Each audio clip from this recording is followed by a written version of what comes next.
Serdecznie dziękuję Wam za to, że jesteście tu ze mną, za hojny donate kawkowy. Dzięki Wam powstają kolejne filmy z warsztatu i relacje z podróży w daleki świat. Mogę opłacić muzykę i programy do montażu filmów. Dziękuję za przemiłe komentarze, łapki, udostępnienia i subskrypcje. Dzień dobry, a może dobry wieczór, bo w sumie to nie wiadomo, kiedy będziecie to oglądać. Dla nas tutaj to jednak dzień. Więc tak, jesteśmy w Turcji w Dark Canyonie. Teraz sprawdzamy, co Google potrafi. Jak pamiętacie, mam nadzieję, że jeszcze pamiętacie, jak wylądowaliśmy na tydzień, zupełnie nieplanowany tydzień w jednak zaplanowanej Kapadocji, w Turcji, w drodze do Iranu. Udało się nam usunąć awarię w Andrzejowym motocyklu i zrezygnowaliśmy z kilku celów pośrednich. Pośrednich znaczy takich, które chcieliśmy czy planowaliśmy zobaczyć. Zrezygnowaliśmy z kilku, bo musieliśmy. Zapraszam Was więc na po raz drugi, na drugą część opowieści o naszej podróży do Iranu. Część druga. Zapraszam.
Był 30-dniowy, to znaczy tyle mieliśmy czasu na naszą wyprawę.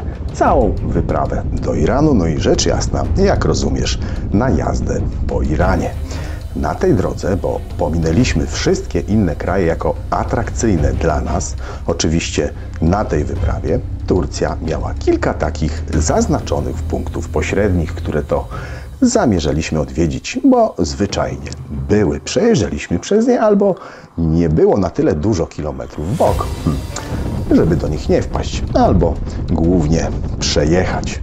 Obcięliśmy, jak wynikało z naszej poprzedniej rozmowy, ich kilka, ale mówiłem, że udało się w Turcji zobaczyć, odwiedzić jeszcze jedno wyjątkowe miejsce, prócz tych atrakcji w Kapadocji, bo proszę Ciebie, oprócz niej byliśmy, jak sobie teraz myślę, łącznie trzech miejscach w Turcji wartych wspomnienia.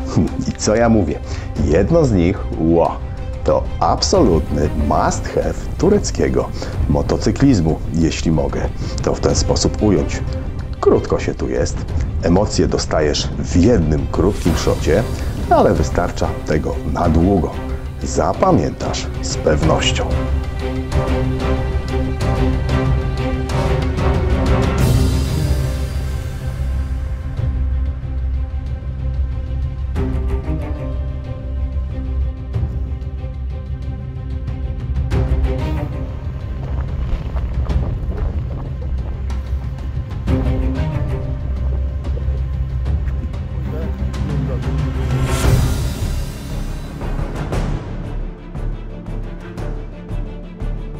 My tu są. Tu się wjeżdża do dziury.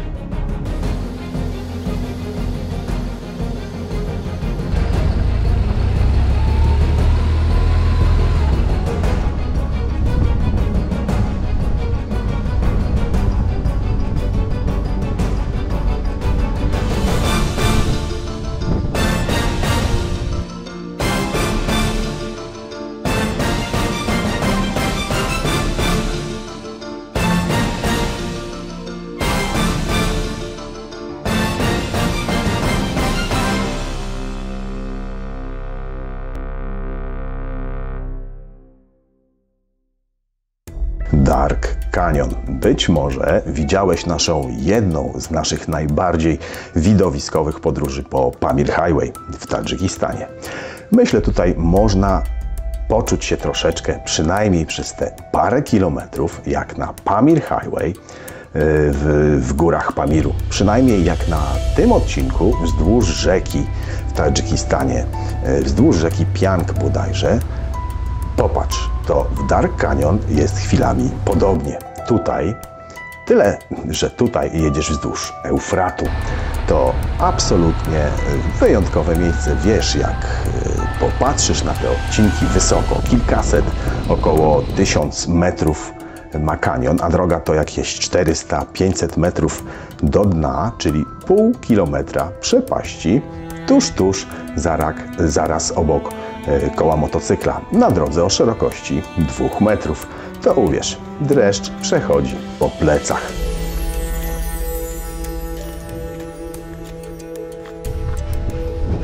Zresztą jak się nie zabijesz spadając, to pewnie się utopisz.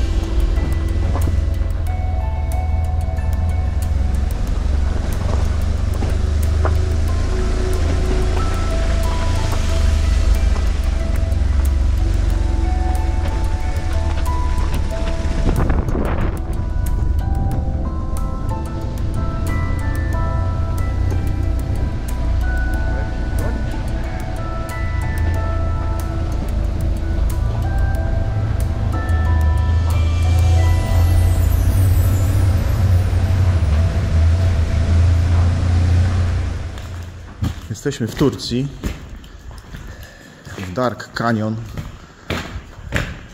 Nie wiem, chyba zaczęliśmy go dopiero. Tam coś nawigacja pokazuje, że jeszcze parę kilometrów do przodu.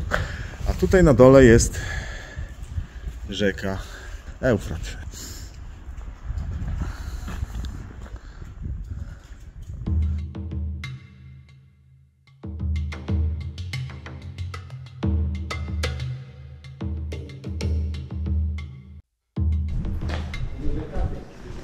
Kapie, zobacz.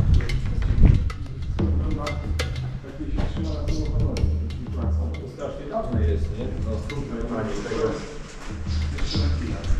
Te kamyczki dolne cały czas to jest na ziemi.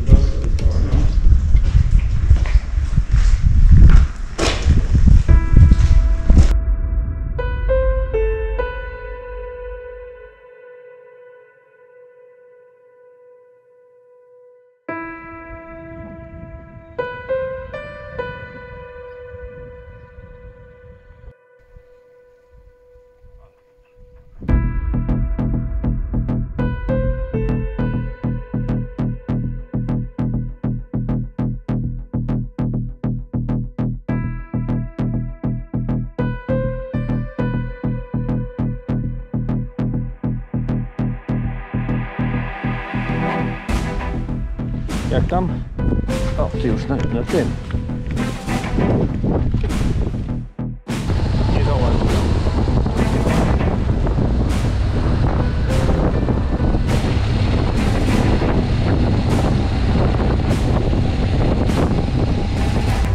Tak, taka długa. Po lewej się jakiś pies schował. W chłodzie siedzą ludzie.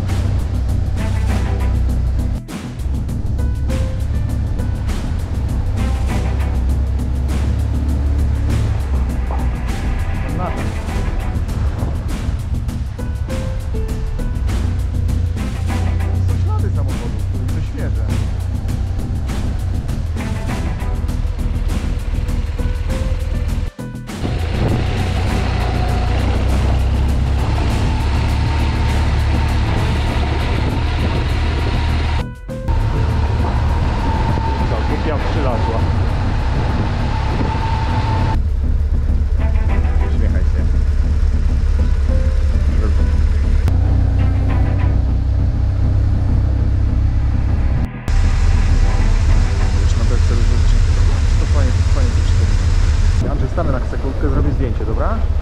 Nie uciekaj. To się obnaża co chwila. Jedziemy, proszę pana.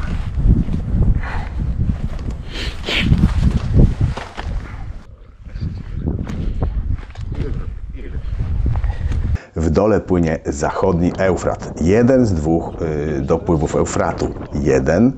Jednej z najdłuższych rzek Mezopotamii. To dla Turków to się nazywa Karasu. Ten dopływ w tej dolinie. W tłumaczeniu albo, no nie wiem, w tłumaczeniu Karasu to czarna woda. Wszystko składa się w całość. Zobacz, czarna woda w ciemnym kanionie. A Eufrat to kolebka cywilizacji. Eufrat i Tygrys, równie długa rzeka.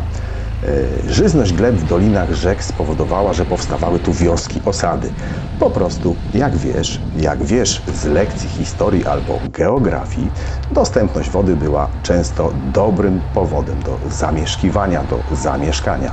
Nie to co dziś. Dziś wodę sobie potrafimy doprowadzić. Polecieć na Księżyc też potrafimy. Tylko że nie zawsze nam to dobrze wychodzi. Kiedyś przejeżdżaliśmy obok Morza Aralskiego, zwanego Jeziorem Aralskim, które przez takie kombinacje Sowieci niechcący osuszyli, bo wymyślili sobie, że zasilą wodę pola uprawne.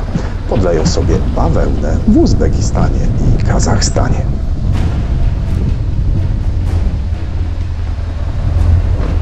Все хорошо?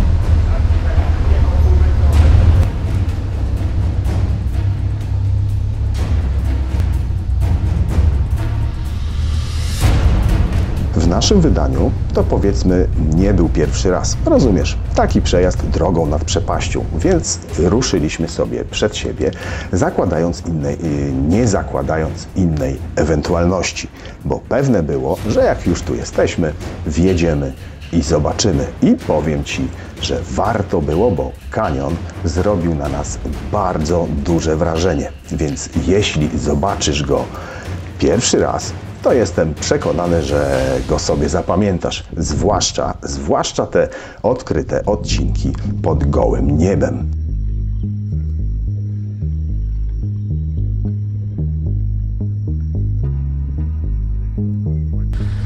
Tak, to jest początek tunelu.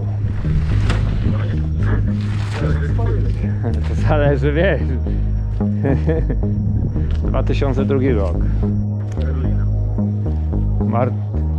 Martin Ponad Karolina. Istanbul, motocykle. Słowenia.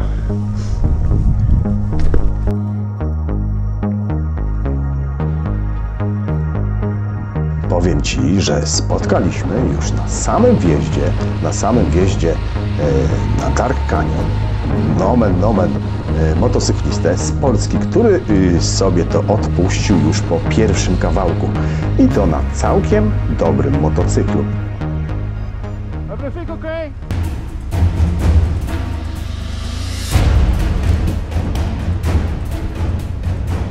Samo to mówi, jak widzisz, jakich wrażeń można się tutaj spodziewać.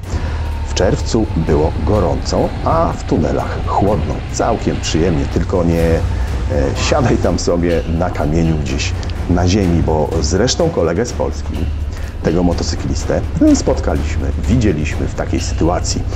Mówię Ci, nie siadaj, bo jest tam pełno żmij i jadąc kanionem, tunelami, widzieliśmy ich przynajmniej kilka. Czasem zdarzało się, że uciekały gdzieś tam przed przednim kołem. Kilka? Czyli ile? No kilka. Nie wiem, ile to jest kilka.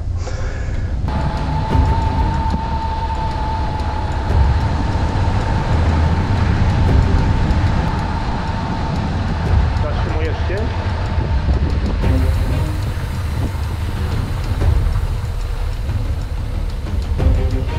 No, wyłączamy się z maszyny.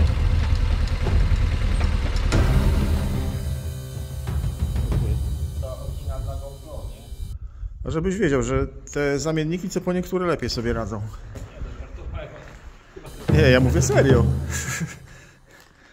A to nie ma reguły czasem. Kupisz, jakaś tam stara jest.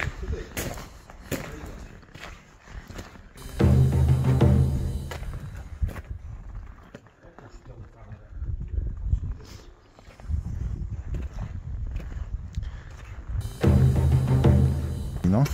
I potem wzdłuż Eufratu jedzie się tu, miejscami w dziurze, dalej. To co lata to nie jest dron, to jest jakaś osa. Dalej, dalej, dalej. I tu się wyjeżdża. I tam staliśmy, nie? Tu już nie miało sensu, to jest koniec tuneli. Tu zawróciliśmy. Całkowita długość tego odcinka z tunelami to 8,5 km. 62 otwory wentylacyjne. To te tak okna naprawdę są. te okna takie wydziobane, że jest trochę światła. I w sumie jest 31 tuneli. Budowa tej drogi kamiennej trwała, rozpoczęto jej budowę w 1870 roku, więc raczej jak dziś na to spojrzeć, raczej prymitywnymi narzędziami i nie zgadniesz do kiedy. Budowę zakończono w 2002 roku, tak więc budowa trwała ile? 123 lata, nie 132 lata. Dziś jest klasyfikowana jako jedna z najniebezpieczniejszych dróg świata.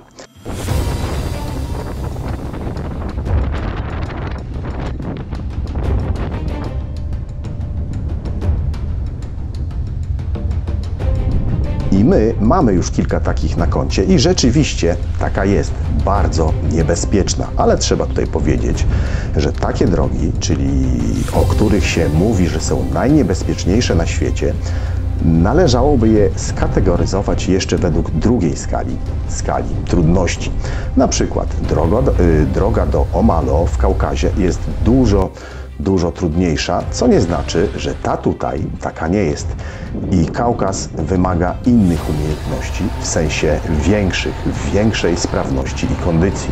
Już nie mówiąc o umiejętnościach również ze względu na długość, jak i na sam stopień nachylenia. Tutaj masz bardzo niebezpiecznie, naprawdę, ale w skali trudności nie jest tutaj aż tak wysoko, bym powiedział. Nie oceniłbym jej aż tak wysoko.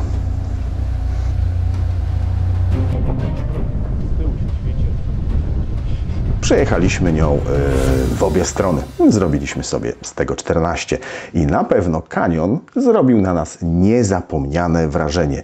I jeśli szukasz sobie emocji, to wtedy właśnie to jest to miejsce. Dark Canyon w Turcji. Proszę mi wyjść z kadru.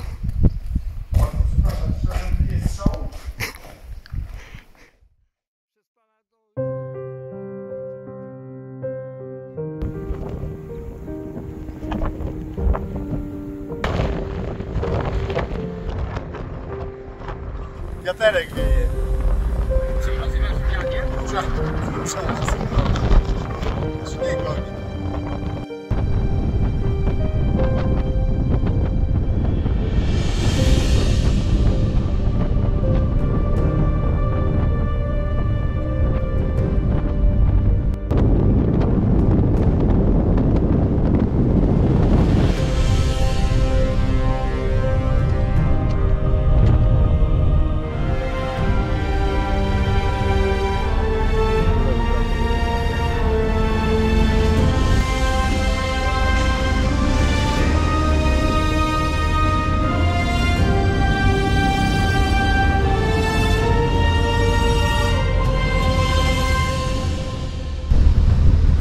Generalnie w lewo mamy jechać.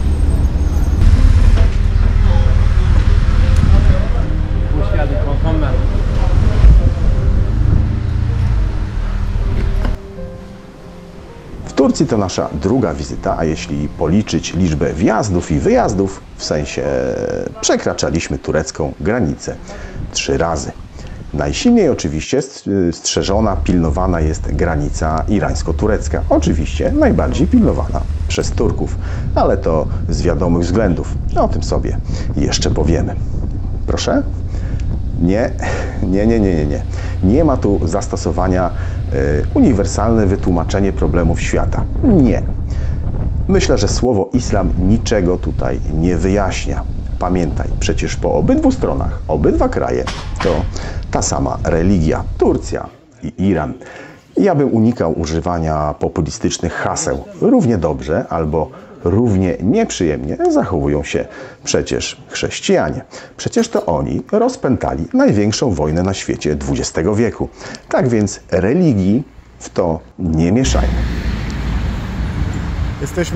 Gdzie my jesteśmy? Jesteśmy w Kowaczyk. Jesteśmy Dzisiaj jak się okazuje, że to jednak karta HGS była potrzebna, bo polikwidowali bramki, w których można było robić płatność gotówką. Nie, nam się szlabany nie otwierają. Zostaliśmy na autostradzie uwięzieni. Ktoś tam nas wypuścił, spisał nasze numery. Jesteśmy po kartę. Jak już tu jesteśmy, w tej Turcji, to wspomnę o kartach HGS. Często spotyka się różne informacje na ten temat. W necie znajdziesz wiele różnych opinii, no w sensie, że takie karty są potrzebne albo nie. Przeczytałem nawet o tym, że ktoś w relacji z podróży na Facebooku napisał, że motocykliści nie płacą, czyli za przejazd, że przejazd dla nas, motocyklistów, po autostradzie jest darmowy. Jak to czytam, to nawet się nie dziwię, bo w podróży do Gruzji byłem przekonany, że HGS nie jest zupełnie potrzebny. Znaczy, że można sobie bez tej karty poradzić. No i można, owszem, ale to znów z kolei nie znaczy, że nie są wymagane. O ile na trasie, którą jechaliśmy kilka lat temu, bodajże w 2022 roku, wszędzie była opcja zapłaty gotówką, to na południowy zachód Turcji było zgoła inaczej. Co znaczy, nie znaczy, że mam na myśli, że przejechaliśmy kilka odcinków, na 2 nie mogliśmy opuścić autostrady. Wszystkie bramki tylko dla automatycznego HGS. To taka karta, która jest sczytywana automatycznie i równie automatycznie podnoszą się na bramkach autostradowych szlabany. Jak nie mieliśmy kart, to szluz. Stoisz sobie za taką bramką, a za tobą stoi kolejka. 2 razy wycofywaliśmy się z bramek i zjechaliśmy później do prawej. Wypuścił nas z autostrady jej pracownik. Jakiś jej pracownik zupełnie za darmo podniósł nam szlaban. Więc nie znając języka, można wpaść na pomysł, że motocykliści nie płacą. Tak naprawdę istnieje w tabeli opłat za autostradę motocykl, więc co tutaj dodać? Po tej podróży uważam, że lepiej mieć taką kartę.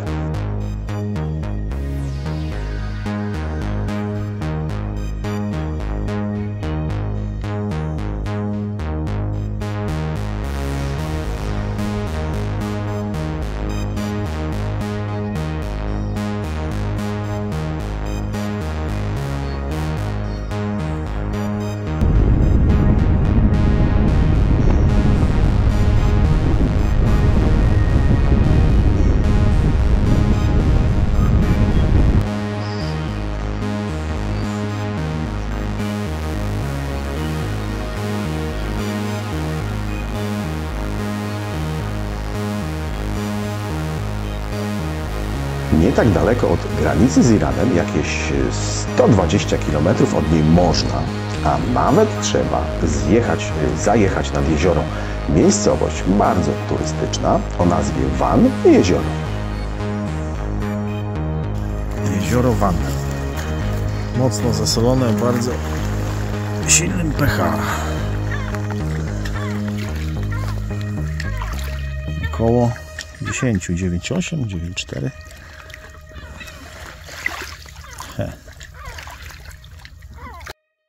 To charakterystyczne miejsce, którego ale ma w sobie coś naj. Jak wiesz, najchętniej, to znów słówko najlepiej odwiedza się miejsca, które są w czymś naj. Bo tak się składa, znów jesteśmy w drodze do najcieplejszego miejsca na ziemi, w Iranie. Jechaliśmy najniebezpieczniejszą drogą i jesteśmy gdzie? Woda Van ma naj. Jest silnie zasadowa, ma pH rzędu 9,8. Jest największym jeziorem sodowym świata. Jest też jednocześnie największym i najgłębszym jeziorem w Turcji. Wspomniałem o tym pH 9,8. Można by pomyśleć, że jak wejdziesz do niego, to się rozpuścisz. Na pewno wyjdziesz z jeziora, nie wyjdziesz z jeziora brudny. To jezioro sodowe i mieszkańcy używają tej wody jako zamiennik środków czystości. Takie mydełko płynie i nie do picia. Woda do picia absolutnie się nie nadaje. Starczy ci miejsca? Okej.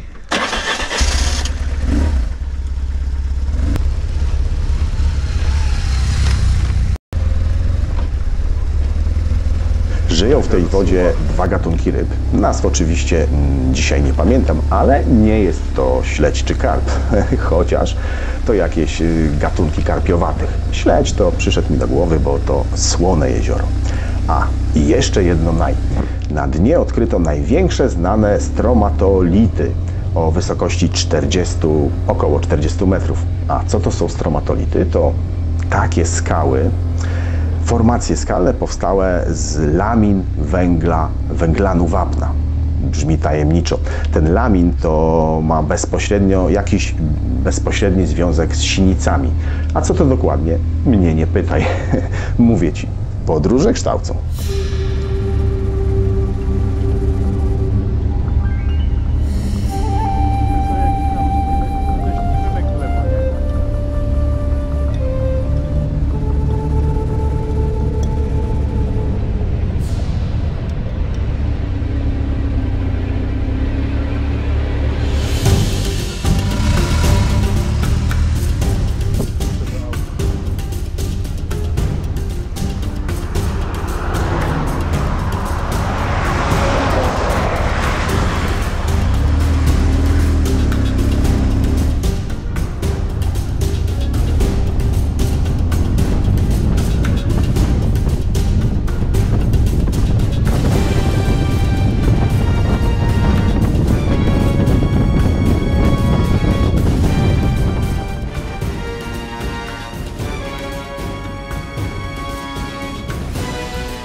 Taka ciekawostka. Większość turystów przyjeżdżających do Turcji bawi się, no że tak powiem, w towarzystwie alkoholu. I o ile państwo to, Turcja, jest powiedzmy tolerancyjne w tym temacie, bo przypominam, że islam zabrania używania alkoholu i nic tu nie znaczy, że na przykład Rosja piwo uznała za alkohol dopiero w 2013 roku.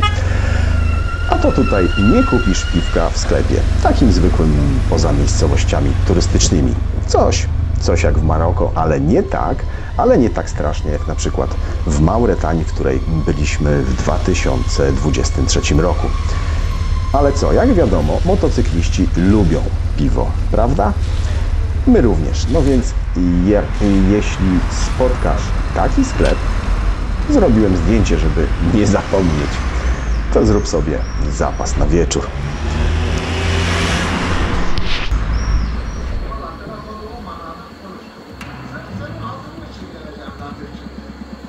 Patrzę, zajrzy się. No po tej stronie patrz. Nie kręć się tam za bardzo. Bo tutaj są okna domów, widzę po tamtej stronie. Albo i nie okna, nie wiem, coś tam jest. Nie patrz. Za dużo? Dobrze, tak mało tak myślę. Może Zdejmuję czapkę. patrz, pod tym głazem tam. No może, zobaczymy. Wiem, ona wcale nie jest kościół. Przed granicą Iranu, przed irańską granicą musieliśmy ukryć naszego drona. Tego, z którego oglądałeś, którym nagrywaliśmy te piękne zdjęcia, ujęcia w Kapadocji czy Dark Canyon. Do Iranu nie wpuszczają z dronem. No, nie lubią. Zakopiemy go w następnym odcinku. Na dziś serdecznie wszystkim dziękuję. Dziękuję Tobie. I moi drodzy, jeśli podoba się Wam opowieść i chcecie zobaczyć co dalej, to bardzo proszę o znak. Dajcie łapkę w górę, subskrybujcie i komentujcie. I udostępniajcie. Serdecznie dziękuję. Do następnego. Cześć!